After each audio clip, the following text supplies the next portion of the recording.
بله تماشاوانین هجا اپراسیونا ترکیه کاربدانین و هم در باسی سلیمانیت بین نونره انجمنا سوریه دموکراتیک مسجد الحریما کردستانی هوشنگ درویش میوانی من سلاف بوته که هوشنگ که هوشنگ نه ترکیه دبیجه از دچارچوبه ماده 51 آد سوران توین یک گرتیده آنگو مافی خو پاراستنیده من اپراسیونک لهمبری yani deverin li Bakur Rojhilatê Sûriye û Bakurê Iraqê pêk aniye gelo rastiya vê yekê çend hûn çawa din irqî? Belê silav û rêz ji te re destpêkê jî ji xwe sersaxiyên dixwazin ji bo kes û kar û malbatên şehîd bûn ji ber vê hêrişa dewleta Tirka dagirker kir ser Bakur û Rojhilatê Sûrî her şîfayekî zû û acil jî ji bo birîndara. Zanê yani bi rastî gelek behanê Tirkiya henî yani berdewam her qûnaxek tê Tirkiya ji xwe re behanakê dibîne. Beryana em giş zanin 2019 jî wextê hêriş li ser girê spî û serêkaniyê jî bû wê çaxê jî behsa navçeya divê sî û 2 kilometr paş de li ser sînor hêza Sûriya Demokrat vegere û rêkeftinek çêbû wê çaxê jî wek em zanin Rûsî Amerîkî û her Rûsî Tirkî û her Amerîkî Tirkî bû jî. û dîs Amerîka û Rûsya bûn yani ew rêkeftin dibin bi hebûna bahirt û hêza jî çêbû lê berdewam her Tirkiya hêriş dikir. Tişkî vî rengî tineyê Tirkiya yani divê em vê zanibin dewleta Türk berdewam yani çi wextê ji xwe firsetkê baş bibîne wê hêriş bike yani heya wextê ew 2019 mişter û ew rêkeftin jî çêbû rokê jî Tirkî her newestiyayê yani rast bi rengekî fire hêriş nekirî ser Bakur û Rojhilatê Sûrî lê piştî 2019 em dibînin berdewam yani li Kobanê bi li Zerganê bû li Tiltemrê bû li Tirrefetê bi li gelek navçeyê dîbûn yani dîs her bi topxanê giran û di riya drona de yani berdewam jî me dî di riya drona de kesên sivîl kesên beran bêjin berpirsyarin di xweseriyê de bin di hêzên askerî de bûn her dikir hedef. Yani ev bahanê Tirkiya bi rastî bûye yani gelek aciz bûne ji va bahanê Tirkiya hengî dubare dike. Kekê hoşeng her divê kekê hoşeng dixwazim ji te bipirsim. Niha Tirkiye dibêje ku yani rêveberiya xwe ser peyê de hese de matirsîne li ser min. Lê gava ku ne Kurd li aliyên din bûne mesela bêjin hêzên radîkalî İslamî li wê derê ne Tirkiye ji bo xwe matirsî nedîtiye lê mesela hese de û YPG ji bo xwe weke matirsî dibîne û wisa bi nav dike ku matirsî li ser Tirkiye heye gelo hese de matirsiyek bo Tirkiye durust kiriye peyê de matirsiyek bo Tirkiye durust kiriye dixwazim wê dîtina te bikirim di wê derbarê de. Zanê di destpêkê de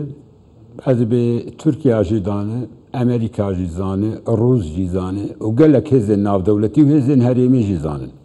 Me ji destpêka xweseriyê de û dû de jî wek Encûmena Sûriya Demokrat û her hêza Sûriya Demokrat jî berdewam me got Tirkiya wek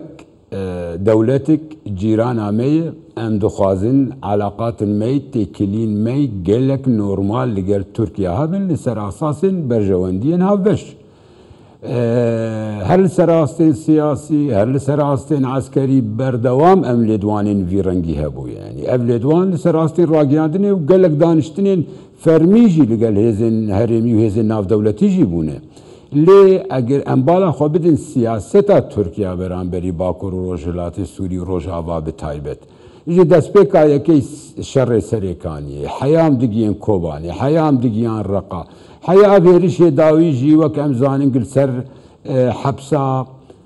حسكي تشيبو انا افهرشا 2019 شخوا او درباس بو انا قمتين بحثا فهرشا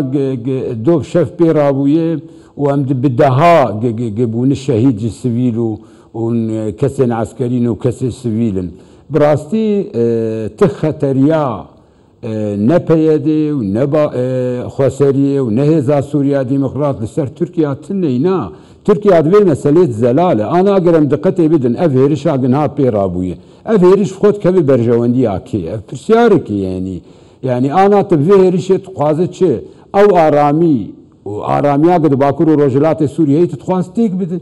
أف قاعدة وداعش هزا سوريا ديمقراط ريا تحالفا دولي هيرش لسركريه يعني قضاء لسركريه تتخوازج نفر بيجياني كي نهبد وي داعش وهي قاعده وتياري راديكال كي تخواز انا وابك يعني في زمين جوار ابابك افيرشا تركيا يعني ام تخوازن في زلالي بيجن يعني تركيا برينا سيناريو حاضر كر براستي اف شانو ابوجي يعني شانو تقينا على اسطنبول ام دبينن يعني از براستي في قوتني دبيشم يعني دي افلام كرتوني زاروكا وفيلم هندي جيم تشكيلو باشا كيكي هوشن جعفرين الدرب كيكي هوشن يعني اف بويرا داوي يقول جعدا استقلالي التقسيمي لاسطنبولي تشيبو او دبيشن كو اويجني قوتيكو دناف استخبارات YPG بويا و YPG او اركدار كريكو بچه ريشكي و سابقي لأفخل كي قول در دور عويجي همو ايكو برقس يعني عرب باجارين جودان اي سوريا حتى جبوي فيك تشيجيتي قوتن كو ممكنه نر رقزنا سوري جيبي اونا قالوا براسي او كتش آلي استخباراتا YPG شو تقسيمي و الاسطنبولي او تقينكر زاني دهلوستين زلال لسر راقيادين البرشاوي همو كسي هات خياني كر آيكي هزا سوريا ديمقراط بو يعني هزا سوريا ديمقراط شرمزار كر هزا سوريا ديمقراط سرساغي لمالي وا قربانيا كر وناوي وي كاري كر كار كي تيرورستي هر خسريجي عيني وينا يعني تركيا وغير تركيا جي في راستي زاني قلنا تشاند ونا ثقافته ونا فكر ونا ايديولوجيا نا يبكي ونا خسري خسري ونا هزا سوريا ديمقراطي كاركي فيرنغانا بك تدربا ما سيفيل دهندري تركي وغير تركي نكرنا ارمان شخور عادي يعني شر ما اقرب الشركي زلاله عند بالشر ما بشركي عسكري يعيش ما بسيفيلاتني ليه اف يزدي سد بيجم يعني اف شانوك بو تركيا بردوام هولين خودان قارب هيرشكي بك السرباكر وروجلات سوريا قلق قاغذ بدست خوب كارانين شوتي دانشتنا قمناوي كربون لوتكا طهراني دويجي فشلاني رونشنا خوي بوتن ركر او جيتيت فشلاني يعني قلكر اف بهانش خوردي بده برنجكي واضح زلال اف دستن هيزن استخبارات التركي تدي اف شانوك بشخور حاضر كر جبو كارب ببهاناوي بحجتاوي شخور هيرش بفاهرش خونها بجي بك عادي يعني تركيا بتصور ما دولتها تركيا ويقال قاغذ دجين بكاربين ويهول بده هيرش خو بلكي برنجكي دي هين خورتر بك جبر وضع تركيا بخوان انا وضعكي تماما وضعي ابوري نه تماما قال لك كريز ناف تركيا انا تكليوي هريمي تكليوي لسراست ناف دولتي رنج توترتي هي يعني بتصورها ما افيرش انا ابويا دولتا تركا داگر کرد و خوازش خورد واهل بجاردن سروکاتیا gibi شخور هنگ دنگا قازانج بکه و وی کریزا خوی قد ناف ترکی دهیه تخوازه وا کریزه شخور هول بده قدرخه اجدروی ترکیا كي هوشن يعني تركيا بي اريكرنا جبركو هن اف جهيغو هاتنا يعني يريش لوان هاتيه كرن كنترولا هوائي آسماني دي كنترولا روسيا دي لحن جهان ديا امريكا دي بي اري كرناوانا تركيا دكاري اوبراسيونكي وسافيك بين زانه برام فيجيولو زلال بن يعني راسته عزمان سوري انا ام بي اي ناو دبن دستي دهيزن ناو دولتي مزندن يعني ناو دستي روساده ناو دستي امريكا دا يجبر ولون ديفيجن اند بي انا يعني اف بيدنجبونا روسيا بي يا بيدنجبونا امريكا بي يعني اف بيدنجبون دبي زلال بي انجمن عسايش ناف دولتي دبي هلويستاوي زلال بي نتوين يقرتو دبي هلويستاوي زلال بي حياة انجمنا كومكارا عربي دبي هلويستاوي زلال بي دبي مسألة ده يعني نهلويسبونا زلال دبي مسألة ده اف مسوغة كجبو تركا قارب بردوان بونا ظاهر شيخو بكن يعني اف بيدنجيا قل سر اصل بفيرنجي وك اف هيزين مقو اف بيدنجيا وانا ريد دي تركيا غير شيخو بيد تربكن ما بري انا جي ما هلويستا خدا دياري كرن وبفرميجياتي دياري كرن دي بيان لدي ما قوتي دي اف هيزانا همو هلويستي خو بالرنج كي زلالي بدن يان بيدنجبونا وا تي في واتي تركيا بردوان دي هيرشي ده كيكي هوشنگ هر وحال گور هنه آگاه داریه ما بخوشی جگوش دوری هاتنه يعني إذا انجام وان إيريشان ده هجمارك زيادة ارتشا سوريا بخو إيكو هاتنه كشتن هنه يعني در دورا 15 كسا إيكو هاتنه كشتن هنه يعني تركيا إيريشا ولاتك يدن و ارتشا وي ولاتي بخوشي دوان في اوبراسيوني ده كريا ارمانج الگورا باهوریات سکنا سوریه چه ده بگیری دای وی کیش برگو اوشی يعني سكناوي جرينج د في جريداي وان اوبراسيون كرم كان زانه يعني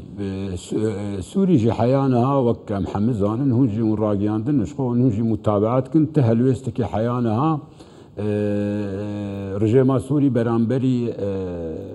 ظاهرش ترکانه دای لی افتیوی واته یعنی دوی امزانه بیجی بریارا داویش نه بریارا یعنی رژیم خوش نکار بریار که دوی مسئله بدی yani em güç zanin roleki mazın ve mesele de Rusya gelek beriyarın serasin siyasi hayan beşin askerici Rus kardı ve mesele bidi yani beri anacı em güç zanin rengi danıştını ki yani nezik bun ki beraber cemli ser astiki eğer em beşin istihbarati bu denav rejim Türkiye'de hebu هولدان في رنگی هبون ترکی بخوشی هولدان دداغ کاربا تخواست نزیک بون که ناف خود سوری چنکو تکلین اد ناف و اپوزیسیون وقت ترک دبی اپوزیسیون او معارضه جنر اپوزیسیون جنر رادی کار قاشو تکلیات ناف واد و رژیم جی چیکه براستی اف بدنگ بونا رژیم جی ودگرگ رژیم بخوشی أنا كنت حالي حاضر نكار هلويستكي بدح حياة هلويستن أفهزن باندور قدي باندورن لسد كريزا سوريا ده هلويست وازلال به دود رژیم کار هلويست خودت سپاسیاتت كم هوشنگ درویش نرینج منا سوریه دموکراتیک مسعده ج سلیمانی الگل